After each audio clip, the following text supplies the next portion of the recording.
Un jueves más en Las Brujas que Salen y tenemos el agrado de estar en comunicación con Martín Menestrina. Él es coordinador del programa de Niñeces, Derechos Humanos y Políticas Públicas de la Facultad de Ciencias Jurídicas y Sociales de la Universidad Nacional de La Plata.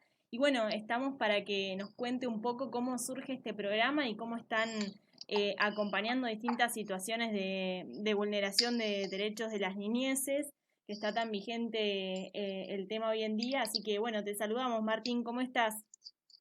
Bien, Lara, ¿cómo estás vos? Gracias por la invitación. Es No, por un favor. momento, está buenísima la propuesta en estos momentos en que estamos físicamente todos más alejados, por ahí, nada, poder conocernos y escucharnos también de este modo. Tal cual, tal cual. Bueno, contame un poco cómo surge este programa, en qué año, quiénes lo generan, para que conozcamos un poco de la historia.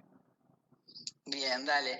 Mira, el programa formalmente nació o fue creado en el año 2012, ¿no? En la Facultad de Ciencias Jurídicas y Sociales. Ujú. Y desde ese momento los objetivos tenían que ver con poder trabajar y reflexionar críticamente sobre las políticas públicas de derechos humanos en relación a la niñez, siempre Sí, partiendo desde el conocimiento concreto, desde la teoría, pero en síntesis con el trabajo concreto con niños, niñas, con derechos vulnerados y también con organizaciones sociales, de derechos humanos, nada, trabajadores. Ese es el contexto formal. ujú, Pero la realidad es que el programa tiene un antecedente que es mucho más antiguo, nos lleva hasta el año 2008, sí, y ese nosotros realmente podríamos decir que es la raíz o el inicio del programa. Una experiencia, digamos, que se dio territorial, colectiva, de denuncia y de exigibilidad al Estado, del cumplimiento de sus obligaciones respecto a las niñeces y a sus familias. En ujú, ese año se dio un hecho que fue muy paradigmático en la ciudad de La Plata, que fue una represión que se dio a unos 15 niños y niñas que estaban durmiendo en la Plaza San Martín, en una glorieta. ujú. Esos niños y niñas, por supuesto, tenían familias que vivían muy lejos del centro de la ciudad de La Plata, vivían en la periferia, tenían sus casas Sí, y salían durante el día, venían hasta el centro, porque las escuelas los expulsaban, porque vivían en condiciones de mucha vulneración social, vulneración de derechos, atravesaban situaciones de violencia familiar, de violencia patriarcal. Entonces ese contexto súper expulsivo los empujaba hacia el centro. ujú, Entonces cuando llegaban al centro, muchas veces por las grandes distancias, la falta de dinero para volver, la falta de medios de transporte para llegar a su casa, hacían que se queden en la calle. Entonces por eso eran conocidos como los chicos de la calle. ujú. Esos chicos estaban parando inicialmente, dormían en la vieja Facultad de Trabajo Social, en 48, Sí, 6 y 7, y una noche en que hacía frío, estaban jugando y seguramente habiendo consumido sustancias, porque para pasar la noche fría del invierno muchas veces se recurre a sustancias para hacer más pasable ese invierno crudo, tal cual. entre juegos y peleas entre chicos, porque no dejaban de ser chicos de entre 10 y 16 años, rompieron vidrios de la facultad. Ujú. Y en ese momento la decisión de la decana de Trabajo Social fue expulsarlos. Con la guardia edilicia se los expulsó, o sea, esa fue la respuesta que le dio el Estado en ese momento a esos chicos, expulsarlos de donde estaban porque estaban molestando, Ujú. sin ningún otro abordaje más comprometido con su realidad. Y de ahí es que fueron a parar a la Plaza San Martín, donde entre las distintas estrategias, ¿no?, que desarrollaban para sobrevivir, muchas veces los llevaban a estar en conflicto con la ley penal, Sí, y desarrollaban estrategias, y una de esas, que es las que los hizo famosos, era tirarle una frazada a los transeúntes, a la gente que pasaba por las plazas, para quizás robarle el celular, hurtarle una billetera, que por supuesto son hechos que estaban mal, pero eran instigados por otros adultos, muchos policías y comerciantes de la zona, que después recibían esos celulares a cambio de algún poxipol, algún poxirran o algún sándwich. O sea que esa práctica era medio cómplice. Lo cierto es que un día, en el invierno, frente a ese contexto, la Municipalidad de La Plata tenía un programa junto a la Facultad de Trabajo Social que era para formar a los futuros egresados de esa casa de estudio. Entonces había un programa de acompañantes de calle. En ese contexto, varios estudiantes de la Facultad de Trabajo Social se vincularon con estos chicos y empezaron a desarrollar distintas actividades, entre las que se incluyó una olla popular que se realizaba los miércoles a la tardecita, una vez por semana, para poder generar vínculos con esos pibes, generar estrategias, pensar que juntos, colectivamente junto a los pibes, planes de vida. Mirá. Lo cierto es que luego la municipalidad decidió desfinanciar ese programa y se rompió ese convenio entre la Facultad de Trabajo Social y la municipalidad. Terrible cómo le fueron cortando todas las pocas estrategias que podía ir generando como las distintas organizaciones o la misma facultad para poder acercarse a los pibes y las pibas, ¿no? Tal cual, vos fijate que siempre la respuesta del Estado termina siendo la persecución y la expulsión. Esas son las lógicas que acompañan las trayectorias de estos pibes. El no, la prohibición y nunca una mano que trate de acercarse a ellos, un oído para escuchar qué es lo que estaba pasando.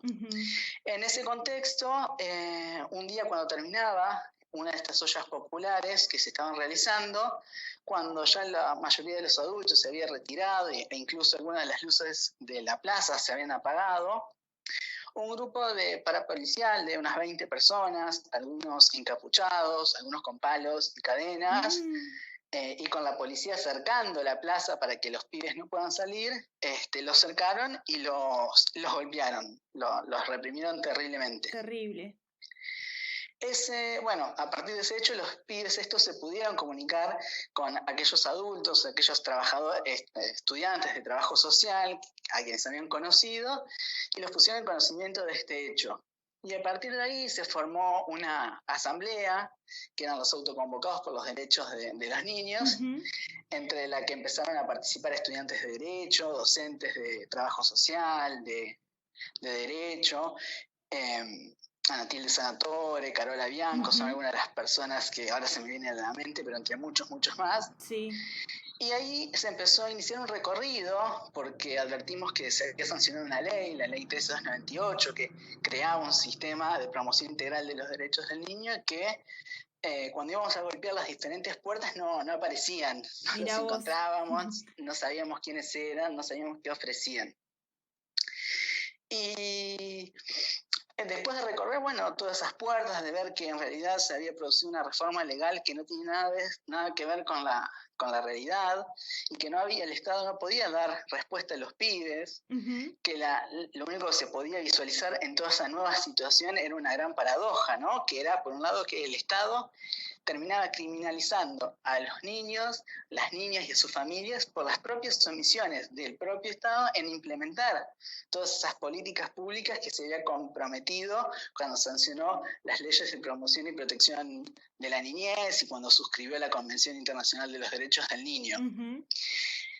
Y fue en ese contexto también entonces que entre las distintas estrategias de lucha colectiva, se decidió interponer una demanda, un amparo, como una herramienta jurídica creativa para esa situación, en la que se demandó a la provincia de Buenos Aires y a la Municipalidad de La Plata poner en marcha esa ley que se había sancionado hace un par de años en ese entonces. Perfecto.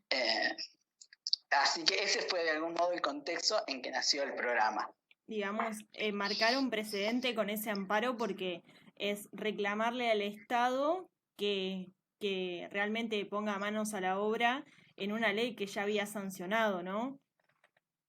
Exactamente, acá lo que se estaba pidiendo era que el Ejecutivo cumpla con algo que el Poder Legislativo había sancionado democráticamente con mayoría de todos los partidos. Es decir, que existió en ese momento un consenso importante para la creación de esa ley que venía a modificar el sistema del patronato, que era una forma más autoritaria de intervenir y abordar las cuestiones de las niñeces, y que se desmanteló, porque con la sanción de la ley 13298 se desmanteló todo eso que estaba, y luego ya no se reconfiguró ni se crearon nuevas instituciones, nuevos programas. Es decir, que el remedio, podríamos decir, en este caso, en algún punto, vino a ser peor que la enfermedad, porque se desmanteló todo lo que había y no se reemplazó por algo nuevo. Terrible, terrible. ¿Y ahí el programa nace para acompañar ese amparo o para motorizarlo? Y en ese momento empezamos a advertir que la ley interpelaba a toda la sociedad civil, no solamente al Estado, ¿no? Sino a toda la comunidad. Y eso incluía también a la universidad pública. Sí. Es decir, que el programa se crea con dos finalidades, ¿no? Que a nosotros nos pareció que eran indisociables en ese momento. La tarea de la formación de los abogados y las abogadas, tanto en el grado como en el posgrado, y la intervención de la universidad en los debates y en el escrutinio de las políticas públicas de derechos humanos para la niñez. La universidad se tenía que sentir interpelada por esa situación, porque su única intervención había sido expulsar a los niños. Terrible. Entonces, de la Facultad de Derecho, en el entendimiento de que las normas la obligaban a hacer algo distinto, se decide crear esta herramienta, el programa, para unir además las tres misiones de la facultad: la extensión, la academia y la docencia. Bien, bien. Ahora vamos a volver sobre el tema del amparo y cómo continúa la resolución de ese amparo que promueven, pero me gustaría que nos cuentes un poco, Martín, ¿por quién está compuesto este programa, digamos? ¿Cómo ustedes pensaron al constituir este programa que tenía que estar compuesto un equipo que reciba las demandas de las vulneraciones de los derechos de las niñas?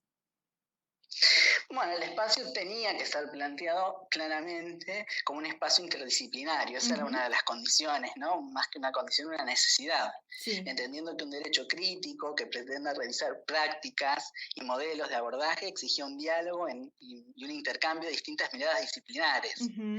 Así, en el programa intervienen y participan y dialogan distintas ciencias jurídicas, la sociología, el trabajo social, la psicología, para generar una matriz interpretativa propia que además permita sintetizar los aportes, no solo de los distintos saberes de estas ciencias, sino también de las biografías súper comprometidas de las distintas personas que fueron atravesando el programa.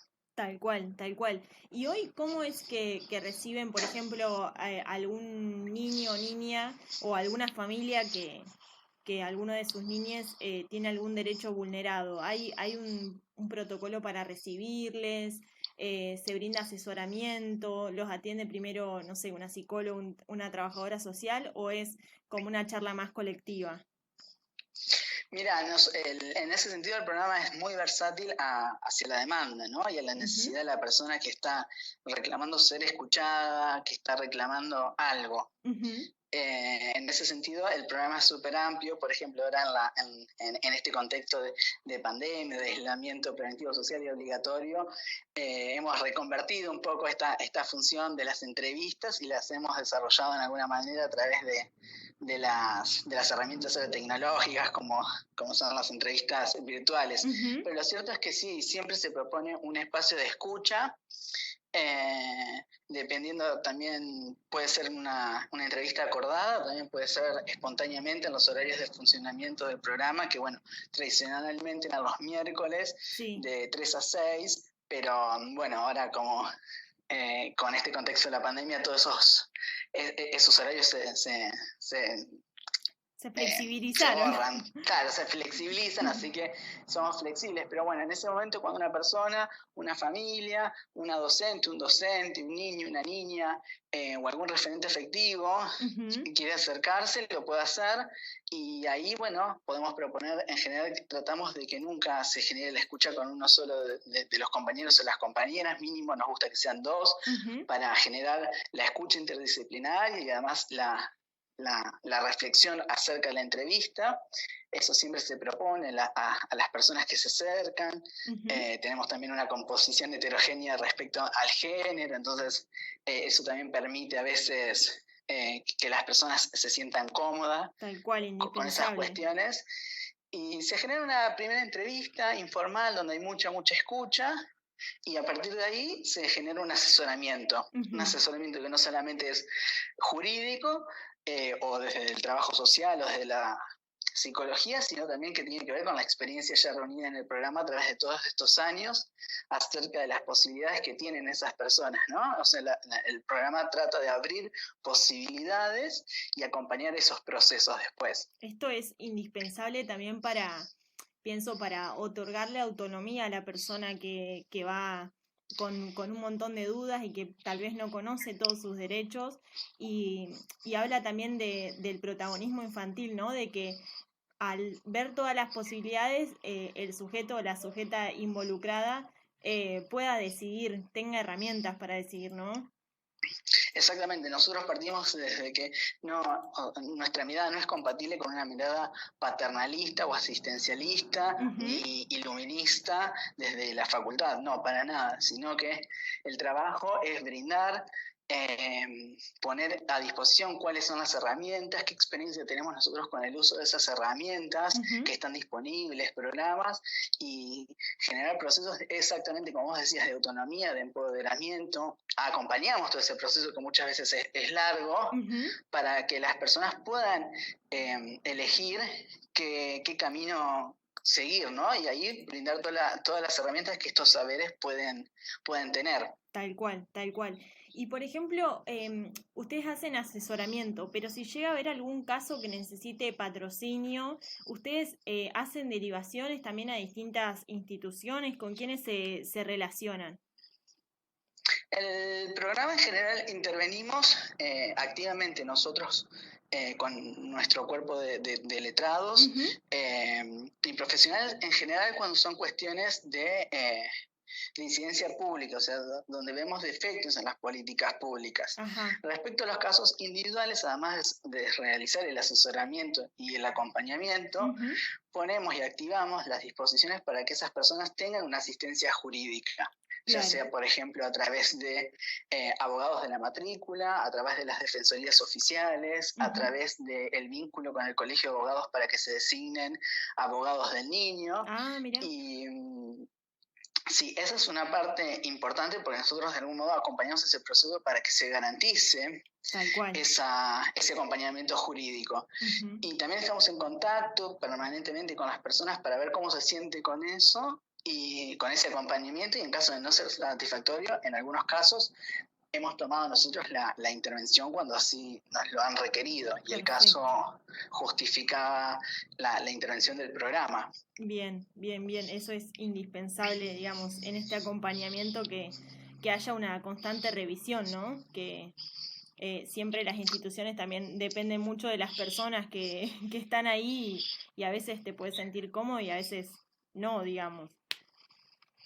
Tal cual, exactamente, y muchas veces también operamos para ver cuáles son esas dificultades que se generan entre la comunicación entre esos distintos operadores jurídicos y estas personas, y tratamos también de eso, de achicar esas diferencias y esas fronteras que muchas veces el propio lenguaje jurídico o nuestra formación como abogados genera. Por eso es uno de los objetivos del programa, siempre intervenir en la formación de abogados, ¿no? Ay, eso es indispensable, perdón que te interrumpo, pero yo he trabajado con pibes y pibas del barrio de Los Hornos, y muchas veces ha sido como muy dificultoso el tema de hablar con abogados, porque se manejan en un idioma que no entendemos ninguno de los que estamos ahí y es muy importante también adecuar el vocabulario para entender los propios derechos que se vulneran o que se tienen que hacer vigentes, digamos.